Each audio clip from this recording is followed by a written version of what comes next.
कला का पुरुष द्वितीय स्वर्ग भाग 18। जिस प्रकार वर्षा के मेघ वृष्टि करते रहते उसी प्रकार अजित स्वामी ने दान देना प्रारंभ कर दिया।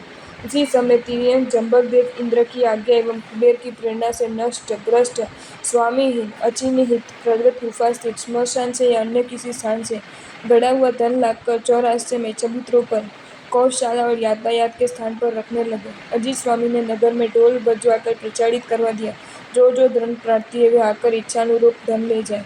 फिर सूर्योदय से लेकर भोजन के समय तक अजित स्वामी दान देने लगे एवं जिसे जितना चाहिए उसे जितना देते। नित्य 1,08,00,000 स्वर्ण मुद्राएं वे दान करते थे। इस प्रकार एक वर्ष में उन्होंने 8,80,00,000 स्वर्ण मुद्राएं दान दी। काल का सामर्थ्य एवं प्रभु के प्रभाव से याचकों की इच्छानुसार धन दिया जाता था, किंतु वे लोग प्रयोजन से अधिक धन नहीं लेते थे। अचिंत्य महिमा संपन्न और दयारूपी धन से धनी प्रभु ने एक वर्ष पर्यंत पृथ्वी को चिंतामणि रत्न की तरह धन दान से तृप्त किया। वार्षिक दान समाप्त होने पर इंद्र का आसन कंपित हुआ। इससे उन्होंने अभिज्ञान द्वारा प्रभु का दीक्षाय समय अवगत किया। वे भगवान का निष्क्रमण उत्सव मनाने के लिए सामान्य देवों से प्रभु के पास जाने को रवाना हुए।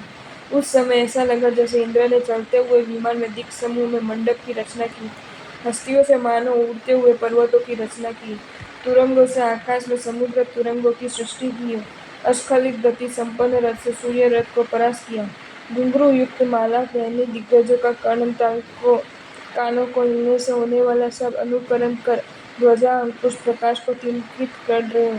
कुछ देव गंधर्व स्वर में उत्तम गीत गा रहे थे, कुछ देव नवीन रचित काव्यों से उनकी स्तुति कर रहे थे, कुछ देव मुख पर वस्त्र रखे बीच बीच में उनसे बातचीत कर रहे थे एवं कुछ देव उन्हें पूर्व तीर्थंकर का चरित्र स्मरण करवा रहे थे। इस भांति इंद्र स्वामी के चरण कमलों से पवित्र अयोध्या को स्वर्ग से भी अच्छा समझकर अल्प समय ही वहां आ पहुंचे। उसी समय अन्य सुरेंद्र और असुरेंद्र भी प्रभु के दीक्षा महोत्सव से अवगत होकर वहां आए। अच्युत्यादि सुरेंद्र और सगर आदि नरेंद्रों ने अनुक्रम से वही प्रभु का दीक्षा महोत्सव किया। तदुपरांत मणिकर जैसे माणिक्यों को परिष्कृत करते हैं उसी भांति इंद्र ने देवदूष्य वस्त्र से प्रभु को स्नान जल से सिक्त देह को पोंछा और गंधकार की तरह 100 हाथों से सुंदर अंगराग से प्रभु के शरीर को चर्चित किया। धर्म भावना रूप धन से धनी इंद्र ने प्रभु को देवदूष्य वस्त्र पहनाए, मुकुट कुंडल हार बाजूबंद कड़े आदि अनेक अलंकारों से उन्हें विभूषित किया। फूलों की दिव्य मालाओं से जिनके केश सुशोभित है, तृतीय नेत्र की तरह जिनके ललाट पर तिलक शोभित है, देवियों दानवियों और मानवियों विचित्र भाषा में जिनके मधुर अंगल गीत गा रही है, चारण भाट की तरह सुरेंद्र असुरेंद्र और नरेंद्र जिनकी स्तुति कर रहे हैं, सुवर्ण धूप धानी से यंत्र देव जिनके सम्मुख धूप कर रहे हैं, भद्र देह में हिमवंत पर्वत की तरह जिनके मस्तक पर श्वेत छत्र सुशोभित हो रहा है, चामर धारियों जिनके दोनों ओर चंगल डुला रही है, विनम्र छड़ीदार की तरह इंद्र जी ने हाथों का सहारा दे रहे, हर्ष और शोक से विमुख बने सगर राजा अनुकूल पवन से बरसने वाली वर्षा की तरह अश्रु प्रवाहित करके जिनके पीछे चल रहे थे, ऐसे प्रभु स्थल कमल के समान चरणों से पृथ्वी को पवित्र करते हुए हजारों भक्तियों द्वारा उत्तेजित सुब्रवा नामक शिविका पर आरूढ़ हुए। इस शिविका को पहले मनुष्य ने, बाद में विद्याधरों ने और अंत में देवताओं ने उठाया। इससे वह आकाश मार्ग में भ्रमण करने वाले ग्रह का भ्रम उत्पन्न कर रही थी, ऊपर उठी हुई और जिसमें एक भी धक्का नहीं लग रहा हो, ऐसी वह चलमान शिविका समुद्र में चलते हुए जहाज से शोभित हो रही थी। शिविका चलने पर उसके मध्य सिंहासन पर बैठे प्रभु पर ईशानेंद्र और सौंदर्येंद्र चवन विंजन करने लगे। पर जिस प्रकार कन्या का पानी ग्रहण करने को उत्सुक होता है, उसी भांति दीक्षा ग्रहण करने को उत्सुक प्रभु विनीता नगरी के मध्य मार्ग में चलने लगे। उस समय चलने के कारण जिनके कर्णाभरण हिल रहे थे, वृक्षों के हार डूल रहे थे और वस्त्र सड़सड़ कर रहे थे, ऐसे शिविका उठाने वाले पुरुष चलमान कल्प वृक्षों की तरह लग रहे थे। नगर नारियों की भक्ति से पवित्र मन लिए वहां प्रभु को देखने आए। उनमें कोई अपनी सहेलियों को पीछे छोड़ आई थी, किसी का वक्षलग्न हार टूटकर बिखर रहा था, किसी के स्कंद से उतरियां खुलकर गिरे जा रही थी, कोई घर का दरवाजा बंद किए बिना ही चली आई थी, तो कोई विदेशागत अतिथि को बिठाकर आ रही थी, कोई तत्काल जन्मपुत्र के जन्मोत्सव का परित्याग कर आ रही थी, कोई उसी समय के लग्न मुहूर्त की उपेक्षा करती चली आ रही थी, कोई स्नान करने जा रही थी किंतु स्नान न कर वह इधर ही चल पड़ी थी, तो कोई भोजन करती हुई भोजन छोड़कर चली आ रही थी। किसी के आधे शरीर पर अंगराग था तो किसी ने आधे अलंकार पहने और आधे वहीं छोड़कर चली आई थी। कोई भगवान के निष्क्रमण का शनिवार सुनकर जैसे खड़ी थी वैसे ही दौड़े, किसी के वेणी में आधी माला गूंथी थी तो किसी के ललाट पर आधा तिलक लगा था, कोई गृह कार्य अधूरा छोड़कर आ गई थी तो कोई नित्य कर्म बिना समाप्त किए ही आ गई थी, और किसी का तो वाहन खड़ा था फिर भी पैदल ही चली आई थी।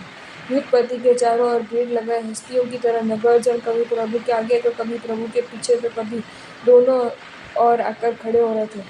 कोई प्रभु को अच्छी तरह देखने के लिए घर की छत पर चढ़ रही थी, कोई दीवार पर तो कोई अट्टालिका पर, कोई मंच के अग्रभाग पर, कोई दुर्ग के कंगूरों पर चढ़ रही थी, तो कोई वृक्षों पर, तो कोई हाथी के ओहदों पर चढ़ी थी। आगत आनंद मना स्त्रियों में कोई उत्तरीय का चंदन कर इंजने लगी, कोई मानो पृथ्वी में धर्म बीज वपन कर रही हो, इस प्रकार लाड से प्रभु को बधा रही थी। कोई अग्नि की तरह सांस शिखाओं युक्त आरती करने लगी, कोई मानो मूर्तिमान यश हो इस भांति के पूर्ण पात्र प्रभु के सम्मुख रखने लगी, कोई मंगल विधान से पूर्ण कुंभ धारण कर रही थी, कोई सांध्य मेघ की तरह वस्त्रों से आकाश को प्रावृत कर रही थी, कोई नृत्य कर रही थी, कोई मंगल गीत गा रही थी, कोई प्रसन्न वदना सुनकर सुंदर हास्य कर रही थी। उस समय मानो इधर उधर दौड़ते हुए गरुड़ समूह से विद्याधरों, देवताओं और असुरों से प्रकाश भर गया था। मानो आत्मा को धन्य कर रही हो ऐसे 64 इंद्रों की नाट्य सेना स्वामी के चारों ओर नाटक करने लगी। राजा सगर के सेवक नृत्यरत देवताओं के साथ स्पर्धा करते हुए विचित्र पात्रों द्वारा स्थान स्थान पर नाटक करने लगे, और अयोध्या नगरी के मंडन रूप गंधर्व और रमणीय विश्व की दृष्टि को बांधने वाली क्रीड़ाएं दिखाने लगे। उस समय आकाश और पृथ्वी पर होते नाट्य संगीत से पृथ्वी और आकाश के मध्यवर्ती स्थान को भर डाले ऐसी महाध्वनि उत्पन्न हुई। उस भीड़ के मध्य राजा सामंत और श्रेष्ठियों के गले के हाड़ों के टूट जाने से धरती पर मुक्ता बिखर गई। इससे वह धरती मुक्ता के कंकरों से भर उठी। स्वर्ग और पृथ्वी के मदमस्त हस्तियों के मध्यजल से राजपथ पंखिल हो उठा। प्रभु के निकट उपस्थित सूर असुर और मनुष्य से त्रिलोक एक अधिपति की सत्ता में होने से एक लोक सा लगने लगा। જો તમને આ વિડીયો ગમ્યો હોય તો આ વિડીયોને લાઇક કરો અને શેર કરો, અને આવા જ નવા વિડીયો જોવા માટે જૈન ફેક્ટ્સ એન્ડ સ્ટોરીઝની ચેનલને સબસ્ક્રાઈબ કરો. ધન્યવાદ.